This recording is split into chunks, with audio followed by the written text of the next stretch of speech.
And it just gives me great pleasure. Let me make sure yep, it's on. Very good. Gives me such great pleasure to introduce our presenter tonight. I find her one of the most delightful people I have come in contact with in a long time, and I know a lot of delightful people.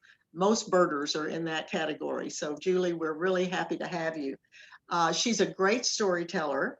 And for many years, she was an elementary reading specialist.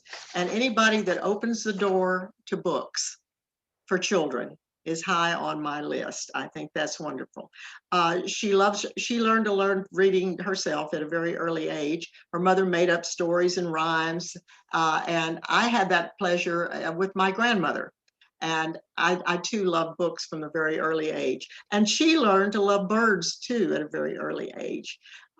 So she's going to I don't want to tell you anything else about her program, except that she's written this book, and she's going to tell us about that, but she's also going to tell us about the birds that inspired it. She spends part of the time in South Texas brush country in Pearsall, which is where she is tonight, and also a place in Texas Hill Country in Concan.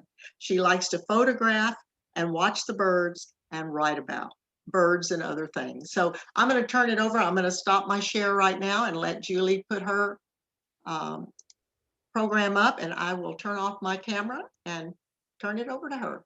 Thank you very much, Patsy. Hi, everybody. As Patsy said, I'm Julie Beever, and I'm really excited to be guest speaker tonight and be with you here at your Bexar Audubon Society meeting and talk about my book and about birds.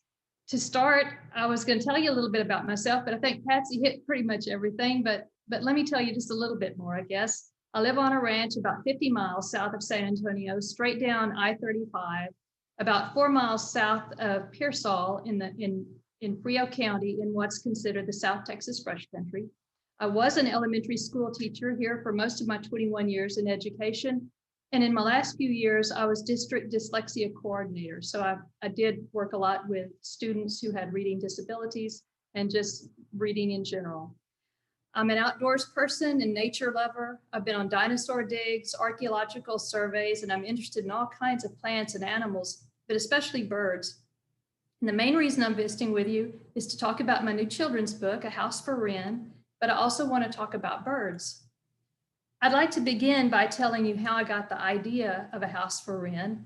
I love birds, I always have. In fact, when I was little, I spent so much time reading and studying birds. The Bee Encyclopedia in our set of 1968 World Book encyclopedias would fall open to birds.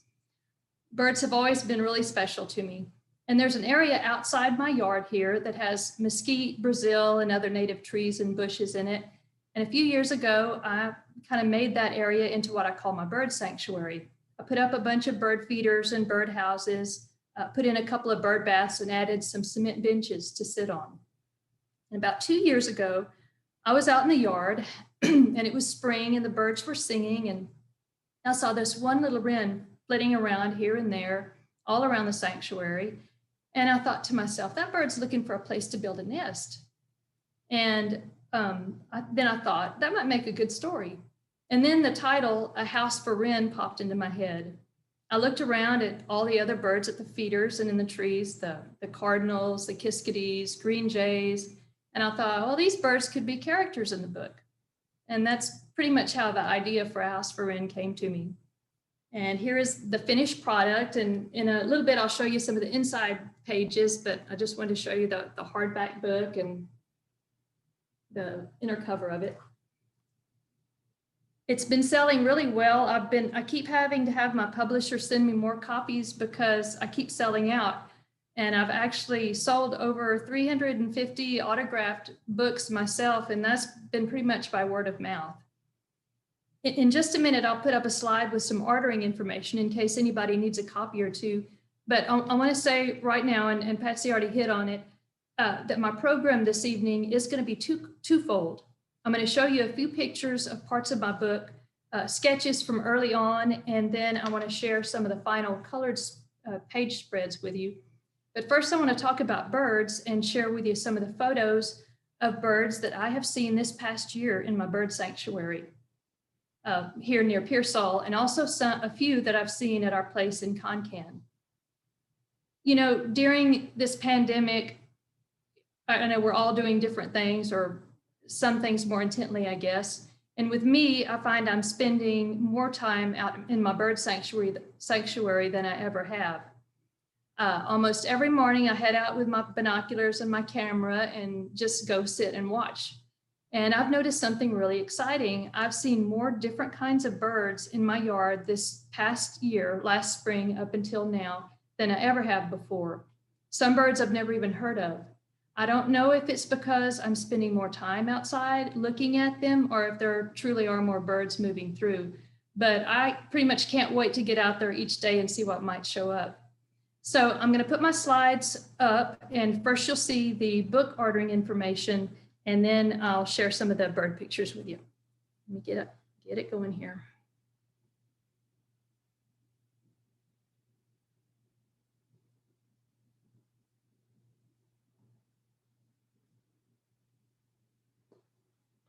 Okay, can everybody see it?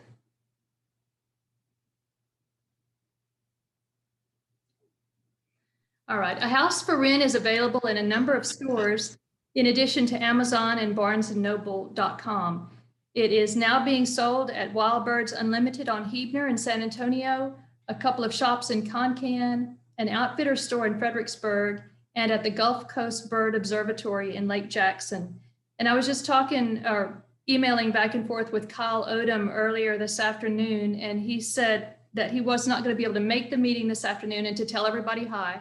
And he also said he needed to order some more books because he just sold out. All right, I think he's down to one. So I'll be shipping him some more books. Here is my bird sanctuary in our yard near Pearsall. Over on the, well, right above the Buddha is the Brazil bush, or tree now, I guess you'd call it. And then there are mesquite, and I've got a desert willow out there. And then beyond the sanctuary, there's just pretty much the regular brush that you would see in our region: mesquite, prickly pear, black brush, catclaw, things like that.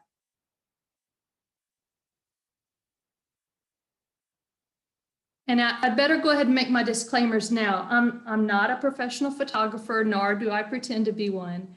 I love to take nature photos, especially of birds. And I also want to say that I'm not an expert on birds, but I've derived a lot of enjoyment from observing them. And I think I'm getting a little more sophisticated in my observations. I'm starting to make notes of when I see the bird come, the first time I see it during the seasons, and I'm enjoying that too. I've tried to do my due diligence, and I hope I've got these birds identified properly. All of the birds you'll see here, with one exception, I have seen over this past year. These first photos, including this mockingbird, are of some of the usual suspects, my regular visitors.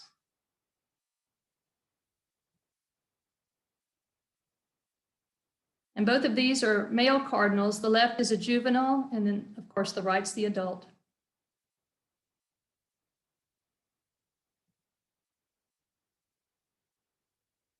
And I've heard that some people sometimes mistake the pyraloxia for a cardinal, but the way I tell them apart is, or the best way, I guess, is that yellow bill on the pyraloxia, and then the cardinal has a reddish orange bill.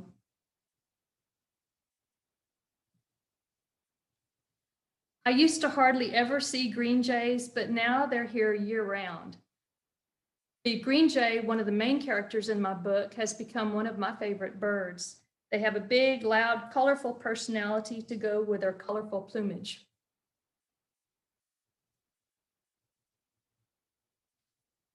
And the greater roadrunner or paisano will often do a run by in the sanctuary, or either stop in for a drink.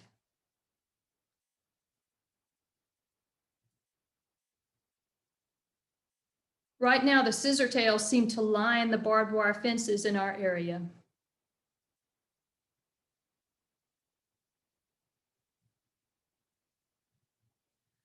I had seen vermilion flycatchers before, but last spring we had a pair spend a lot of time around our house.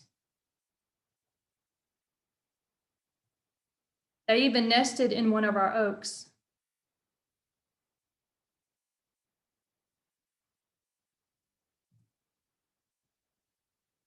Great kiskadees are another bird that's a lot of fun to watch and listen to.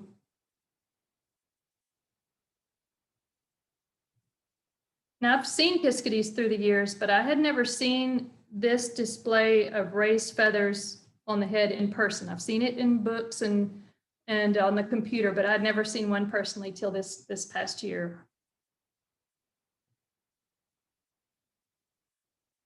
And this is a kiskadee nest, or a partial. I don't think they had finished it. You can see the bird up on the top of it right now, but they worked on this this past spring.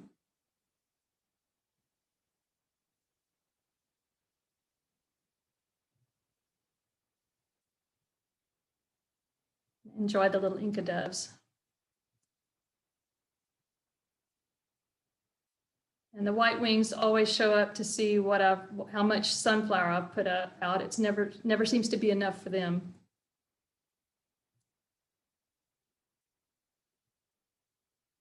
I think these quail were paying their respects to St. Francis.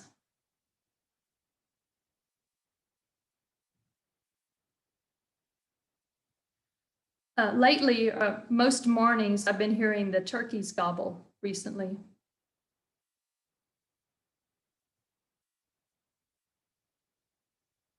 And I've only recently begun to appreciate a few types of sparrows. They've never really been my favorites, but I just love the spunk of this little Lincoln sparrow.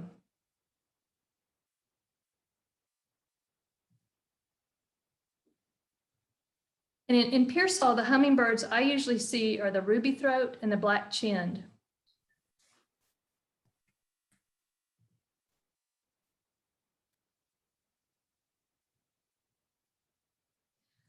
But this year, and the first time ever, I had several rufous hummingbirds. And of all the new birds that I have seen this past year, I think I was probably more excited about the rufous because I've been watching for one since I can remember. I knew they came through our area, but I'd never seen one. And so I was really excited when it stayed with us a good while too. And I'm watching for them again. And then this was also the first year I'd ever been able to photograph the hummingbird's amazing tongue.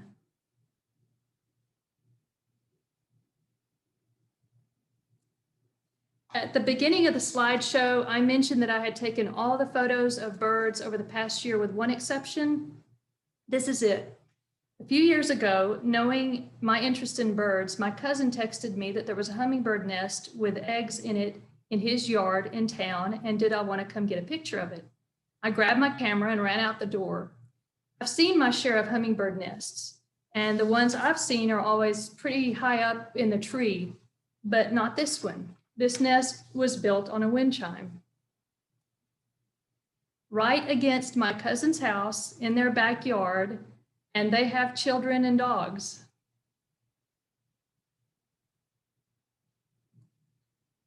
You know, the nest is tiny and well camouflaged when it's in a tree or bush, but on a wind chime, not so much. He called me again when the eggs hatched so I could come take a picture of the babies. I ended up putting these photos up on the Birds of Texas Facebook, and they got over 1,000 hits. Everybody was just stunned at, I don't know, the stupidity, or I think someone said Darwin's theory or whatever in action.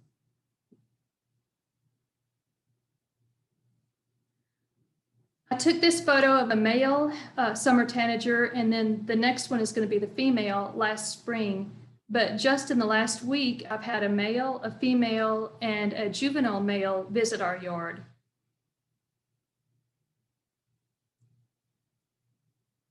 Here's the female. I have not been able to photograph the juvenile yet, but I sure hope to. I had never seen one of those before, and the splashes of red and yellow were sure striking on the one that I saw.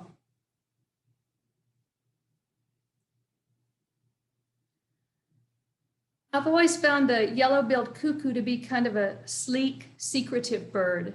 But this past spring, this pair decided to nest in an oak just outside our patio in our backyard. This photograph, the birds were a little bit too far apart to get them both in the same picture, so I took the liberty of putting an inset of the female on the nest in here so you could see them both.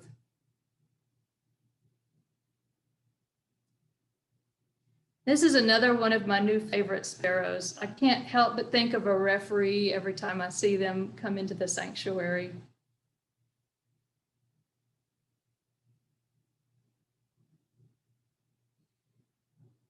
These next few birds are fairly regular visitors to the sanctuary. The lesser goldfinch and the house finch.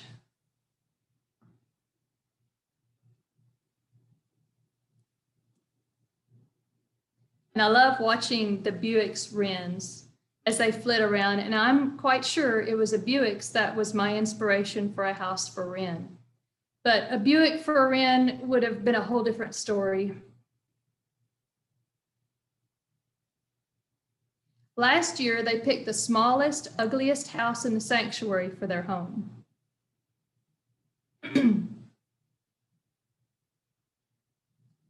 I took this video day before yesterday, and let me hit play here real quick.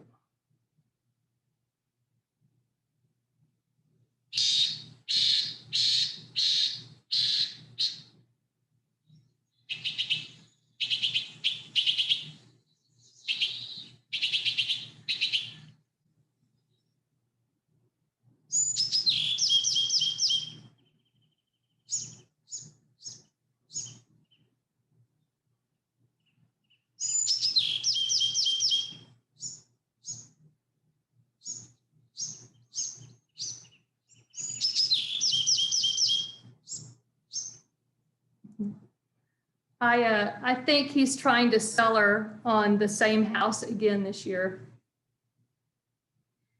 Now I'm going to get into some photos that I took over the past year of birds I had never seen before.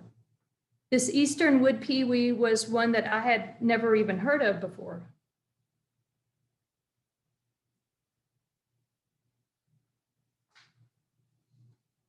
I also had two varieties of phoebes this year, birds that I'd only ever seen in books. The Say's phoebe and the eastern phoebe.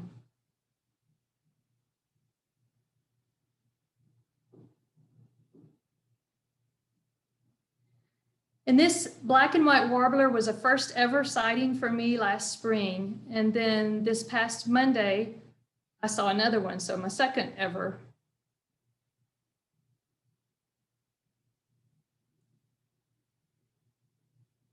The yellow warbler was also a first for me last spring. And then a couple of days ago, I saw another one out in the sanctuary.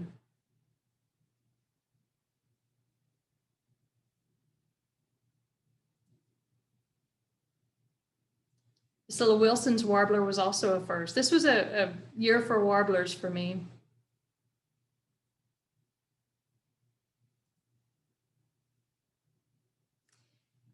The yellow-rumped warbler was also a new visitor to my sanctuary, showed up about in December, I guess, and she and I spent a good bit of the winter together sitting out huddled in the sanctuary.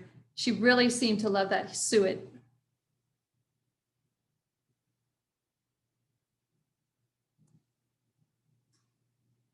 And curve-bill thrashers usually seem to make their nest in prickly pear, thickets, and other thorny brush, but this past year we had a pair build a nest way up on the edge of our attic, tucked into a place that was well protected from weather and other animals. I had been watching the thrashers out there, and I knew they had a nest, and I kept, kind of looking around in that prickly pear there where he's standing.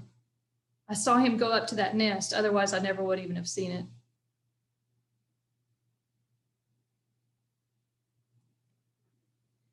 A friend of mine calls painted buntings fiesta birds, and I think that title sure fits.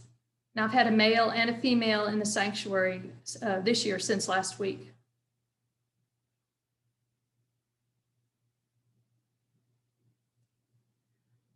I've heard the unique song of the white-eyed vireo for years as it makes its way through the brush and the trees, but I had never seen one until this past year.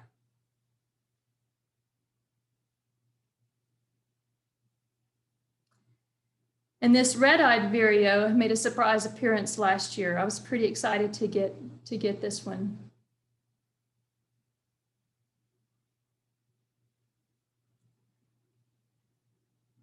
And I believe this is a Bell's vireo, and I only saw it once, and I only managed to get one picture of it.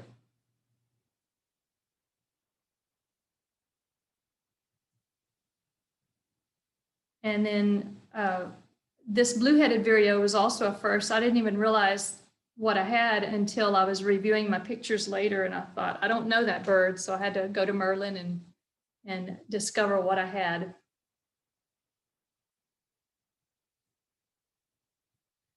A variety of orioles visit the sanctuary. Some come after seed and suet, and some come after the nectar.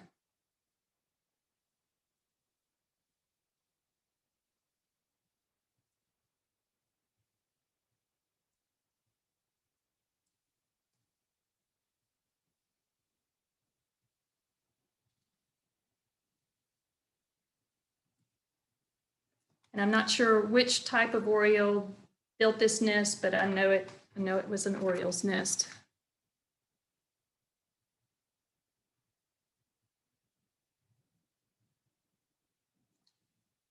And the black-crested titmice are here year-round, and they're always fun to watch.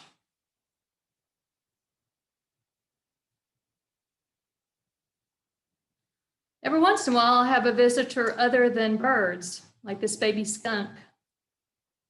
I was glad when it waddled the other way.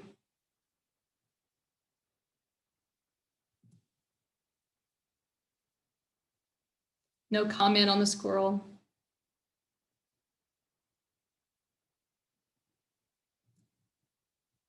One day I was sitting out there and I realized I just felt like something was watching me, and I looked around and there was a coyote just on the other side of the fence from the sanctuary.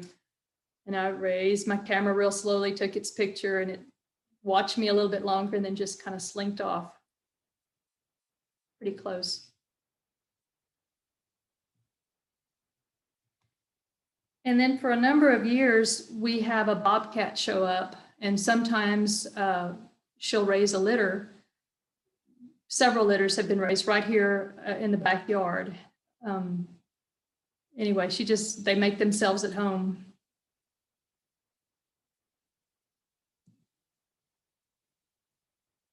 One cold morning this winter, I was sitting in the sanctuary watching the birds when everything went silent and still, which was really unusual. I couldn't figure out what was happening.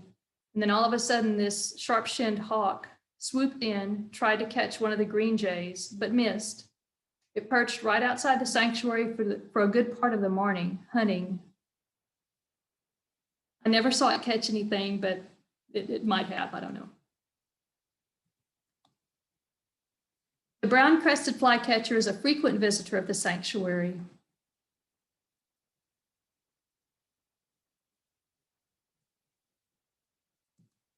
I've watched several pair raise their young in 3 different birdhouses over the years. In fact, a pair has been house hunting this week.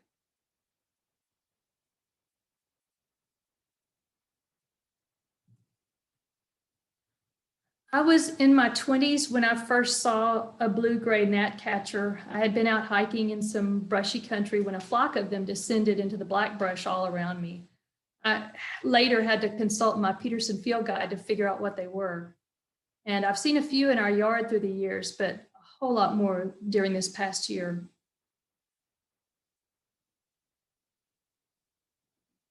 This woodpecker is enjoying pomegranate. Our house has a Spanish style roof on it, and one of the end caps fell off a few years ago, and we never replaced it. Each fall and winter for a good while now, a golden-fronted has taken advantage of this cavity and has made this space its winter home. The colder it is, the higher up the tunnel it goes. And now we can't make ourselves put a cap on it. I ended up putting this photo up on Birds of Texas Facebook and got over 600 hits. And a lot of the people were thanking me for leaving the cap off and letting the bird have a nice winter home.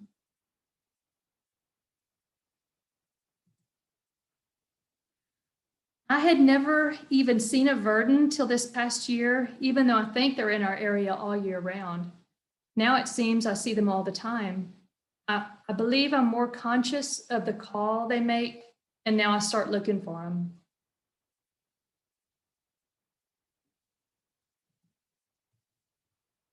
This pair worked diligently last spring at making this nest in one of our oaks.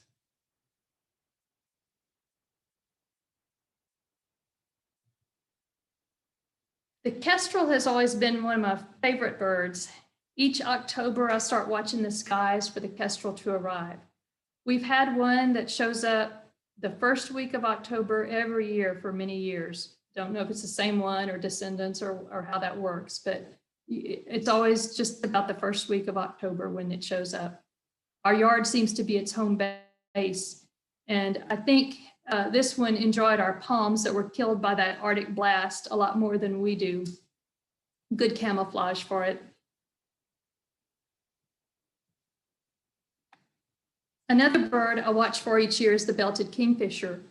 This photo was not actually taken in the sanctuary, but just up the road a couple of miles on the way to town, there's a little creek. And I included this photograph because I've been seeing a kingfisher in this same location since the 70s. And it always seems to arrive ever since I've started paying attention to arrival dates and whatnot. It always seems to arrive in February. And I don't know if this is a descendant of one of those that I would see mornings on our way to school or what, but it was here again this year. And from here on, the photos of the birds that you'll see were taken at our place in the hill country of Concan in Uvalde County. I happened to be in Concan in March of this year during a robin and cedar waxwing migration. I had never witnessed anything like it. I think I stood outside all day watching the sky. I know at the end of the day I had a headache and a sore neck, but it was well worth it. We also had some robins, a few robins in our yard in Pearsall, and that's the first time I had ever seen this past March, and right in there was the first time I'd ever seen them in our yard here in Pearsall.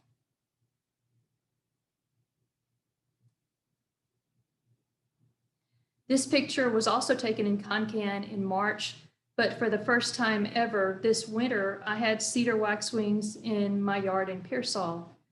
And I really believe that I would have known if I'd had them before because of that strange noise they make. They're just so obvious when they're here. But we had them here in Pearsall and at Concan, but Pearsall to me was unusual. And we had them on a number of different days. It wasn't just one little group on one day. It was over a several week span. And the Woodhouse's scrub jay was one member of the jay family I had never seen before, but I found out they like corn just as much as their green jay cousins.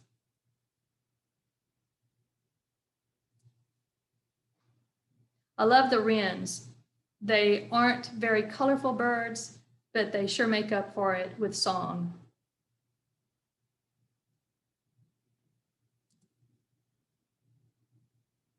There's a photo of a road crew waiting to do their part in helping keep our highways clean of debris.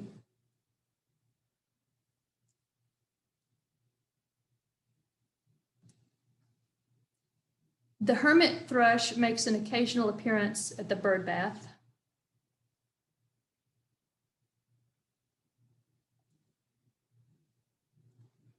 And I love seeing the chickadees at Concan. I don't get to see these in Pearsall, at least never have.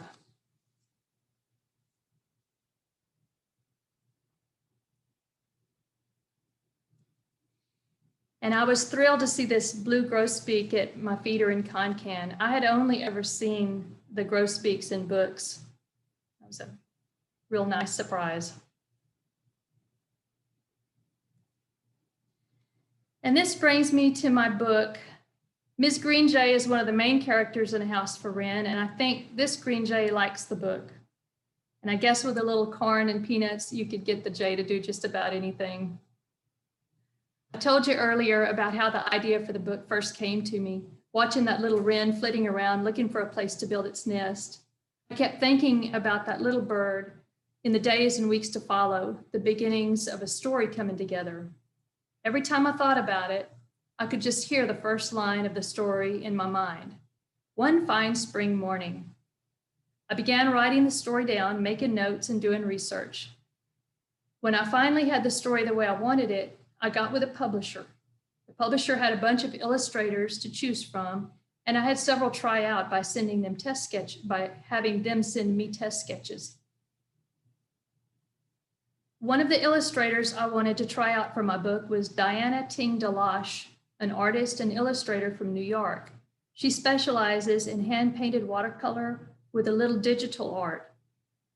And she sent me this test sketch of Wren and Mrs. Wren. I loved it, and I knew immediately that I wanted her to be my illustrator. I worked closely with her because it was very important to me to make sure that the size, the coloring, and the markings of the birds in the book were fairly accurate. And since the book showcases the nesting habits of a variety of birds, I spent a good bit of time researching nests to make sure that they were illustrated correctly and to make sure that I had the right information. Here's how the first sketch was revised to become part of the book.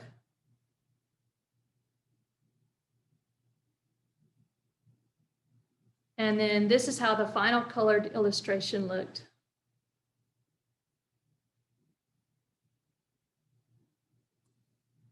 This set of sketches is called a storyboard, and it is of the first 6 spreads of the book.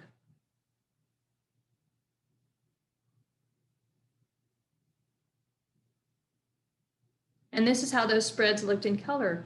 It was so exciting to me to see the story in color. It really made it come to life. Once the illustrations were just right, the story then went to the graphic design team, and that's when the words were placed on the pages. From there, it went to the printing company, and that's when COVID hit. I don't remember how long I had to wait, but it seemed like a very long time. And then a while later, my books were printed, and one day a UPS truck pulled up to the house and unloaded several boxes. When I opened them, to my delight, there were my books. And the very first thing I did was take one of the books out to the sanctuary, and I read it to the birds. After all, they were my inspiration. I'd like to read you just a couple of pages of the book so you can get an idea of what the story is about. And this is pages 1 and 2. One fine spring morning, Mrs. Wren said to her husband, "Wren, dear, it's time to find a house. We are going to have a family." Wren was so thrilled he nearly fell off his perch. How wonderful. He quickly called Miss Greenjay, the local real estate agent, to set up a meeting. The next day, Wren and Mrs. Wren flew to meet with her. Mrs. Greenjay greeted the Wrens warmly. "Welcome, welcome. It's so nice to meet you. You certainly came to the right place. Tell me a little about what you're looking for." "Well," said Wren, "we would like a house that's sturdy and one that will feel safe because we have a family on the way. We would also like to be near the water." "I would like it to have a nice view and, be comfy." "Oh, and I love flowers too," said Mrs. Wren. "It would be nice to live near a garden." "I'm just sure we can find the perfect house for you. However, this time of year we have a lot of interest in our homes, it being spring and all. Let me look around and find out what is available," said Miss Greenjay. "We can go house hunting tomorrow." The next morning, the Wrens met Miss Greenjay in a flowering bush at the edge of the woods. Miss Greenjay pointed to a cozy home nestled in the crook of a branch. "The first place I'm going to show you is this darling little cottage. It is very well built by one of our most popular contractors, Hummingbird, who works very quickly. It is constructed of twigs, plant fibers, leaves, and is held together with spider silk." It seems there's a lot of interest in the tiny house right now." "It is quaint," said Mrs. Wren, "but truly too small for us." Right, right, said Miss Greenjay. "I understand. On to the next home." And so it goes like that. And I'm going to show you one more page in the book because I want to show you what this family has been up to, and I want the human family. And I guess I better give you a spoiler alert. The next slide is going to show which house the Wrens choose. And it's the birdhouse that the human family has been making as the story progressed.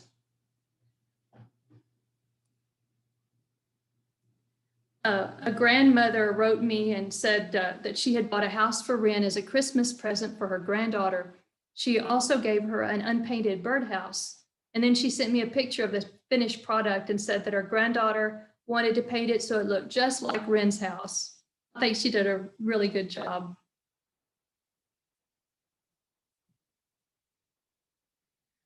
And Kyle Odom has signed copies of my book and birdhouses on display at his Wild Birds Unlimited store on Huebner Road.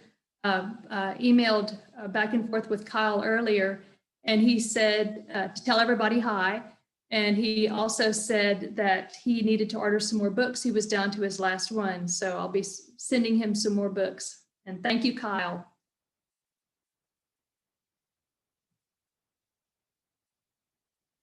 A House for Wren is in hardback and it's $14.95 plus tax. As I said earlier, it's been selling really well and I couldn't be happier. I especially want people who share the love of birds to have my book. You know how when we go out, there's an anticipation, an excitement of never knowing what birds we might see. My hope is people who love birds will use this story to get their children and children in their lives to enjoy birding as much as we do. One person told me she was buying one book for herself as a keepsake book and one each for her daughter and grandchild because she wanted to introduce them to birding. A teacher told me that she read A House for Wren to her class and it sparked such interest in birds that she and her students would be putting up a birdhouse on the school grounds this spring. And although it is a children's book, I have sold a good many to adults. It is written for the young and young at heart. Some have bought it as shower gifts and one even bought it as an anniversary present. As I said earlier, A House for Wren is available in a number of stores in addition to Amazon and barnesandnoble.com. Kyle Odom has signed copies at his Wild Birds Unlimited on Huebner in San Antonio and a couple of shops in Concan. Frio's Dry 50 and Andy's on River Road are carrying signed copies, as is Hill Country Outfitters in Fredericksburg. And then also the Gulf Coast Bird Observatory in Lake Jackson has signed copies. If you'd like a personalized book, you can always contact me. I believe my contact information will be saved on the Bexar Audubon Society website, or Patsy can put you in touch with me. Otherwise, you can find books at these other locations I mentioned. Let me get out of here real quick.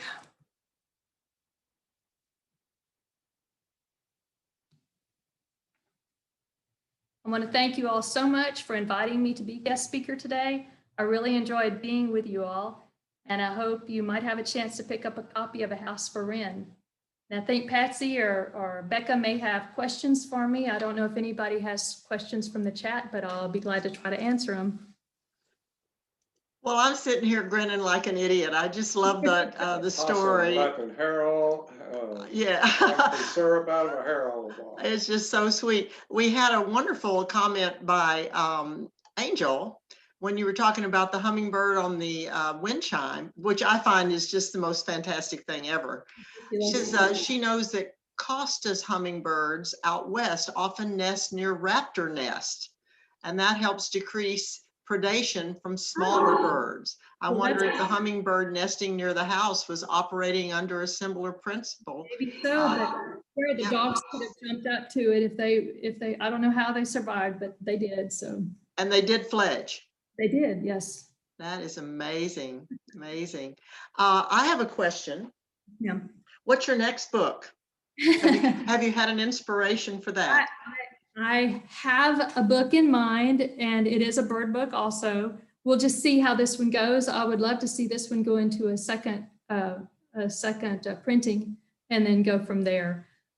So it's in my head, and we'll see. I'll be sure and let you all know if I get it done. We will hold you to that. Anyone have a comment I think this woke up in me how I felt when I was with my grandmother and she was helping me learn to love birds and to appreciate all living things. If anybody has a story they would like to relate, I think this would be a beautiful time to do it. You may just unmute yourself and turn on your camera and join the party. Oh, here's a lovely comment, says I thoroughly enjoyed this. Well, thank you for coming. Thank you very much. Anyone want to say anything? Well, we hope you'll go and avail yourself. I sent a personalized copy to each of my great godchildren. One of them is reading the book on her own now, she informed me. And the other one wasn't too excited until he found out that the dinosaurs that he loves are really, the ones that are here now are birds. And that kind of gave a little bit more interest to the 4-year-old. Okay, everyone, you've had your chance to tell your story. Thank you very much.